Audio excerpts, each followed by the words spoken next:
Alright, peace fam. It's your boy Tez, and I wanted to come, with a new series. Just gonna be called Money Talks. It's episode number 1, where I just sit down and I kind of talk more or less like a podcast style. Nothing formal like everything else. So I'm just kicking in my living room on my lunch break. And yeah, we're just chilling. My DoorDash just actually got here, so let me see what we got.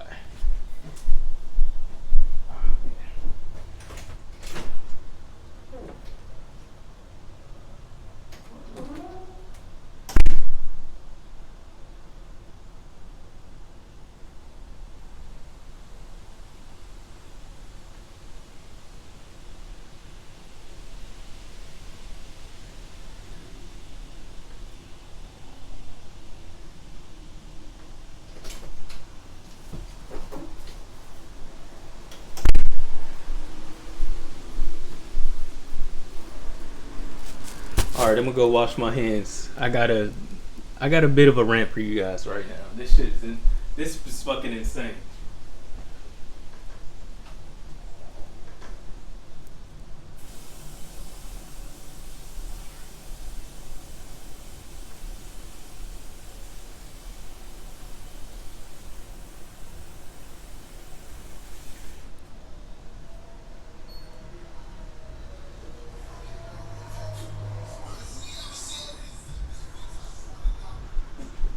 All right,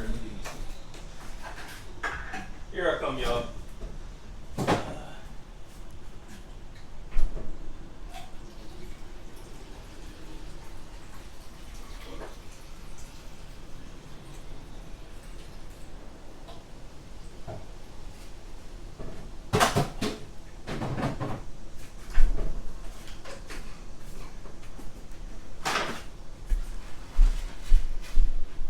Yo, this is insane. Okay, so I live in an apartment.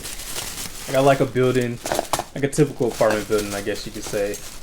And the breezeway, well, that's kind of what we call them where I'm from, is doored off. So you gotta walk through the doors. Got like a little section where your mailbox is, and then you can go to each individual apartment. So I order DoorDash all the time. Like I think I got DoorDash yesterday. Every time I've ordered DoorDash, the delivery person, excuse me, they always bring it and they just drop it off at my door. So I get the text message and it's like food's been delivered. I look out and my food's not there. I look downstairs, y'all, and my food is propped up in like these little cubby holes right beneath the mailbox. And I'm just like, dude, anybody could have walked past and just took my food. I'm glad I really don't live around those sketchy people. I don't believe anybody would have did that. And I think people are like smart enough to where it's like, you don't know what that is. I mean, you could try to steal somebody's food and potentially die. So I don't believe it would have got taken. That's not my thing. But it's like, dude, you could have walked up the stairs and dropped my food off, man. Like, that's kind of crazy. And the way it was propped up, it could have, like, if somebody would have walked past and brushed it, it could have just fell over and spilled. Like, and then I would have been out of my cash. And I'm not even one of those kind of people. Well, you probably don't know, but hopefully through my videos and things like that, you'll learn that I'm not really that type of person, so I don't complain or anything like that. I just thank God, and I'm just happy that I have food and that I can feed myself. But come on, man, just a little, that much more effort, man. Come on, man. Like, I don't know if people think like, what if somebody would have did that to me, but whatever. Yeah, so that's my little rant. But what I want to do is say, hey everybody, thank you guys for tuning in to my channel. And yeah, I got some Indian food, some butter chicken, super good stuff here. Got some rice. I forgot to order the naan, which is like the bread. That stuff is amazing. But yeah, man, it's from this place called Tamarine. little local spot, but it's pretty awesome. But yeah, man, just gonna chow down and we're gonna talk a little bit about my money story. So a little bit about my background. I don't necessarily come from any money, any wealth or anything like that. I'm a first generation college student, college graduate, first male in my family to graduate high school, go to college, and obtain a master's degree. I'm actually working on my MBA right now online. Um, and yeah, man, I don't really come from a lot of wealth. I don't come from a household where we practice too much financial literacy. In fact, my mom, she didn't really work that often whenever I was younger because she was just battling her addiction to drugs and things like that. She has since then quit. She's almost going on 10 years sober, things like that. So I want to thank God for that. But yeah, man, my pops, he was just the average. I guess you could say street cat. He was just a hustler, man. So my pops was the man in the streets. Just hustling, man. It's kind of crazy. My mom was addicted to drugs, and my pops was more or less addicted to hustling and selling drugs. But with that being said, don't really come from a background, excuse me, of just like generational wealth and things like that. I pretty much know how to hustle. That's kind of the background that I come from, is just hustling, stacking up and doing it all over again. So I went to school to HBCU, Claflin University, started studying finance. During my time there, I did independent research on basically financial literacy and conversations you have with your kids and how that affects them as far as their financial literacy going forward. So in the research, I actually ended up finding that it's very important, and it has a very impactful effect. Wait, that might have been redundant. There's a lot of impact on how much you discuss finance and financial literacy and personal finance and things like that with your children before you send them off into the world. So that was the conclusion of the research. Me studying finance, that's what pretty much changed my life. Honestly, I would probably still be just as ignorant to finance and personal financial things. Well, probably not as much, just because as an adult, when you get out on your own, you're gonna learn this stuff. But me studying finance, I kept my mind on the ball. I kept my eye on the ball as far as personal finance and money matters and things like that. So I didn't do too much investing or anything like that, or saving in college, of course, because I was broke. But I was following the financial news, always reading up on finance and techniques and different things like that, and really paying attention to the stuff that I was learning in my classes. And I feel like that really set me up to win when I exited college. So when I got out of college, I didn't have a job. I interviewed at some of the top firms and things like that. I actually could have probably got a position at the firm that I had interned at the previous summer, but I really just didn't want to move to Boston. I interned at a really great consulting firm in Boston. I love this city, but I just wasn't ready. It was something in me that was just saying don't go. So I followed my mind, and I just didn't go. I knew I was gonna land on my feet. I knew I was a great candidate or whatnot. So took all of my graduation money. Some of my cousins were visiting from my hometown, Kansas City. Shout out to the middle of the map. And I took all of my graduation money. I packed the bag, and I said that I was gonna go visit. What my mom and my family them didn't know is that I was actually moving back home. So moved back home with my cousin and her kids. I slept on the floor, just started interviewing and things like that after I kind of not met everybody, but touch bases with everyone, and got that little bit of homesickness out of my system. Started interviewing and stuff like that. My first job, I was working at a recycling plant, a metal recycling plant. So I was doing like hard labor, man. I was out there in steel toe boots, and I was sorting metal and doing all different kind of things with metals and selling, buying metal off of people and things like that, like scrap metal. So if you ever see those junk men riding around your neighborhood collecting scraps, they're actually getting money from that stuff, man, which is very interesting. Um, mm, mm.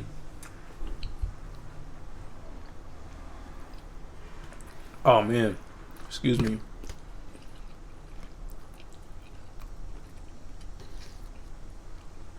I really love Indian food. I actually studied abroad for a brief period in India. I just love Indian culture, Indian food.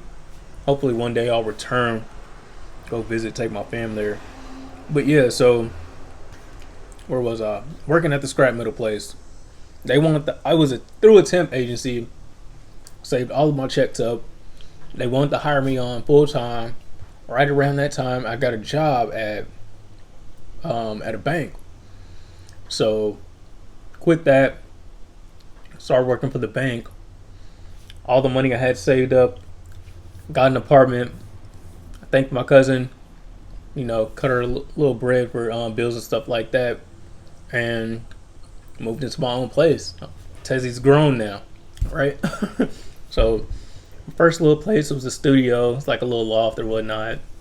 Man, looking back at the rent, it was like, dude, it was like $550 a month. Insane, bruh. I would kill to live in something that costs that much now. Um, yeah, so started working for the bank, started saving my cash, and yeah, man, started that career off. Worked there for about 3 years, moved up the ranks. So I started as a part-time teller, became full-time, then I became a personal banker, then I became like a traveling, I joined like the floater team, I guess you could say. So I just traveled all around our footprint, just driving around and filling in wherever different banks and things like that needed help. So yeah, after that, kind of settled down at another branch as a personal banker, and I did that for 3 years, man. And then got news that I was gonna be a father, so I quit that job.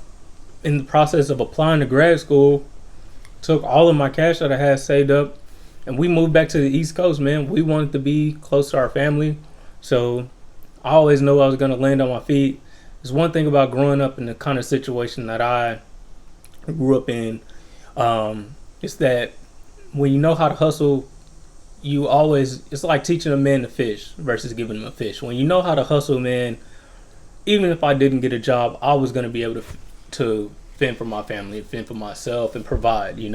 Worst came to worst come to worst, I'll work at a damn fast food restaurant. I know how to budget and save my money up enough to where I can at least make it comfortable for everyone's around me.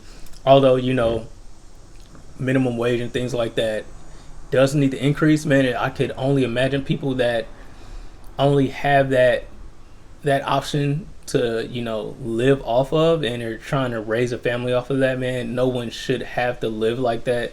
The wealth inequality gap, the income inequality gap in this country is by far too large.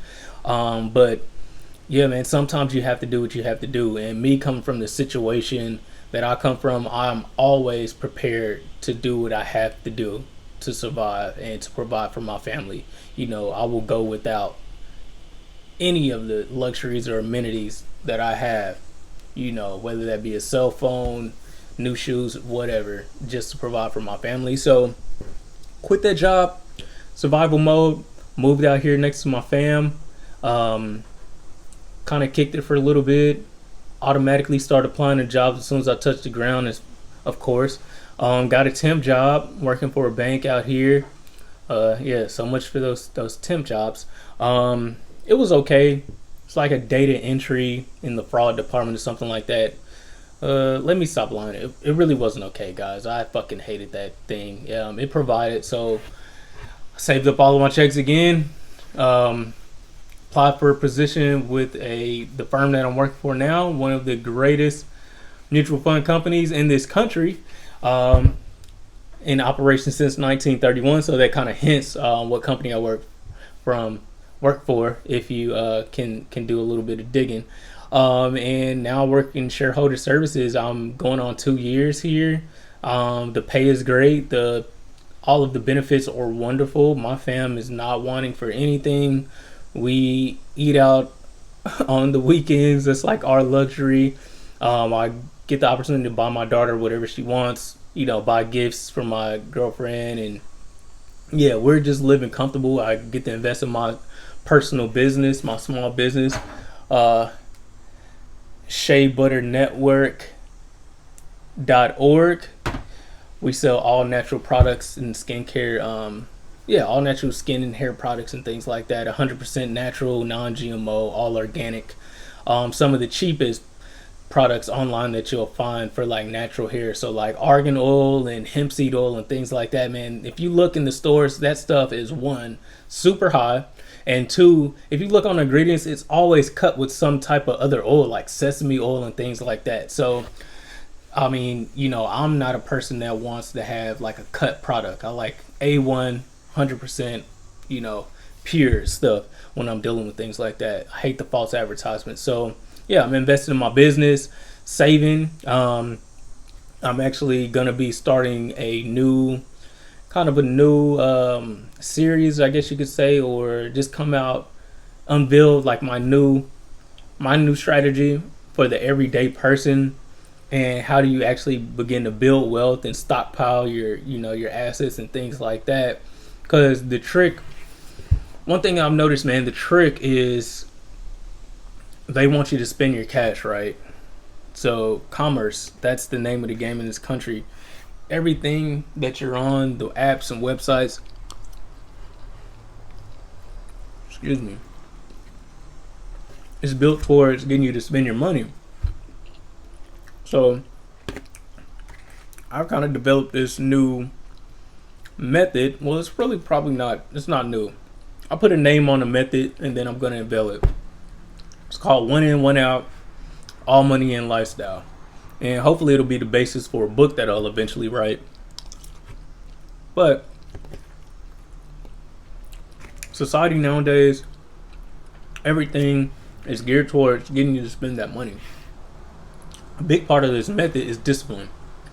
Saving your cash, telling yourself that, hey, I don't need a lot of the stuff that I may want. And just developing that discipline. Because this is the thing, you may want something now, and you can, by all means, you can go buy it, but say for instance, if you save that money, invested it, or just saved it, for a rainy day, collected your little interest or your little returns off of it, man, in due time, you'll have enough money to buy whatever you want. And then it won't be like, okay, I done bought 2 pair of sneakers for the whole year. But say for instance, something crazy happens where I need to get something fixed on my car. I need to pay some type of, unsuspected bill. And it's like, dude, I have, how much sneakers? Like $250. I have close to $10,000 that I've spent on sneakers for the past year. Now I got this bill come up. What's more important? Being able to take care of your responsibilities and things like that, or having that instant gratification and having, a damn closet full of sneakers. Although I'm not judging anyone. I eat out a lot. That's my vice. Some people like sneakers, but they don't eat out a lot. I buy guns. I just like buying guns. So that's one of my vices as well. So I could, by any means, it could be like, oh damn, I have this $3,000 doctor bill that I need to pay, and I got $5,000 worth of guns in my in my closet. Even though I could go sell them, they hold their value, things like that. But that just goes to show, like, or goes to say, like,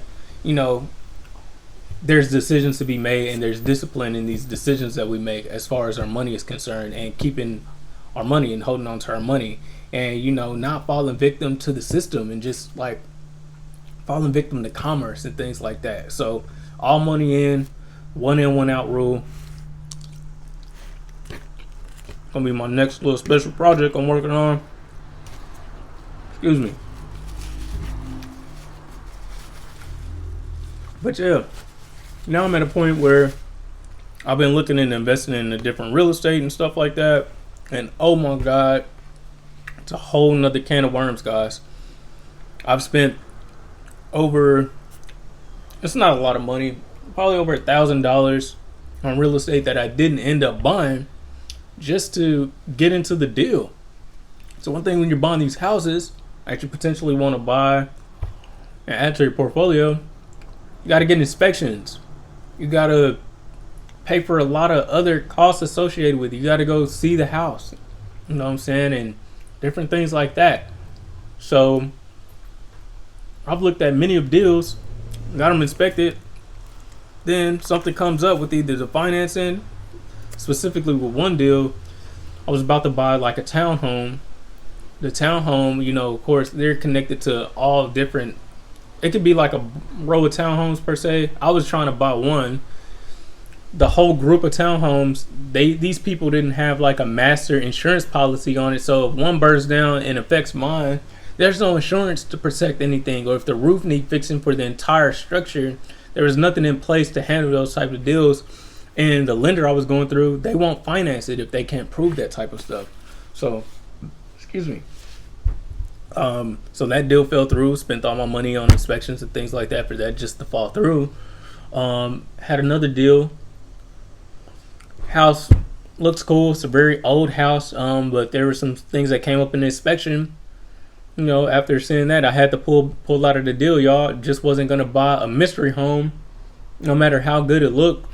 Home was built in the 50s, so home is, you know, like 60, 70 years old, or probably the 30s. Home is almost 100 years old, and certain things couldn't be checked out to verify if it was a good home. So wasn't gonna spend my money on that. End up spending money on inspection and just a whole myriad of different deals and things like that fell through. But I'm learning, to say the least. You know, I'll pay my couple of $100 for the inspection to learn and talk to these lenders and put me in a position to where I'm more prepared for the next deal and things like that. So I don't buy anything, so might as well spend the money on something that's gonna teach me something. So yeah, that's kind of my money story right now. I'm currently invested in the market heavily. The bulk of my wealth is in mutual funds. I do have a Robinhood account where I trade individual stocks and things like that, but the bulk of that money is also in exchange traded. They're in ETFs. So I really believe in funding. One of my favorite books is The Coffee House Investor, and it just talks about mutual funding and index funding and things like that. I really believe in funds, man. I don't have to worry about, you know, I'm a normal guy. I do love finance and things like that. I'm the financial ninja, but I don't want to be watching the damn market every day, trying to day trade and all this stuff. I have a job, you know, day trading is a job. You have to trade within the hours of 9 to 5 and things like that. They do have like cryptocurrency and Forex and stuff like that, but I'm a normal guy. I don't have time to work a 9 to 5. Then I get off and I'm trying to trade Forex. I have a daughter, and on the weekend I got homework to do for my MBA and all of this stuff. Like, you can only spread yourself so thin. So I put my money in funds. We have the funds that I'm invested in, great returns. I'm not worried about eating at all, you know. So, and they're professionally managed by a great group of people. And you know, the thing is, when they're professionally managed, those people don't get paid if the funds don't perform. So it's at their benefit that these funds perform. And I don't have to worry about it or anything like that. Set my dividends on DRIP, dividend reinvestment program. Hey, and I get my statements. Half the time I'm not even reading those because I'll check it out online. And it is what it is. The market will go up, so I can expect my portfolio to be up, or the market might drop, so I can expect my portfolio to be down. But you know, the market does what it does. So excuse me, that's my money story. That's where I'm at right now. I'm just stacking up, starting some joint ventures with some of my friends, and we're just gonna do what we can to build this wealth in our 20-somethings. Hopefully when we're 40, my goal is to be retired by 30. It's a little ambitious. I'm 28, but I'm speaking into existence. And that's my money story. That's how it's gonna end. I don't want to work for nobody in 2 years. If I do, I want it to be in a great position to where it doesn't even feel like work, and getting paid for it will only be an incentive at that point. So that's my money story and where I'm at right now. Food is so good. But I appreciate you guys tuning in. Be sure to like, comment, subscribe. If you have any questions, always hit me up in the comments, guys. Love talking to you all. But yeah, until next time.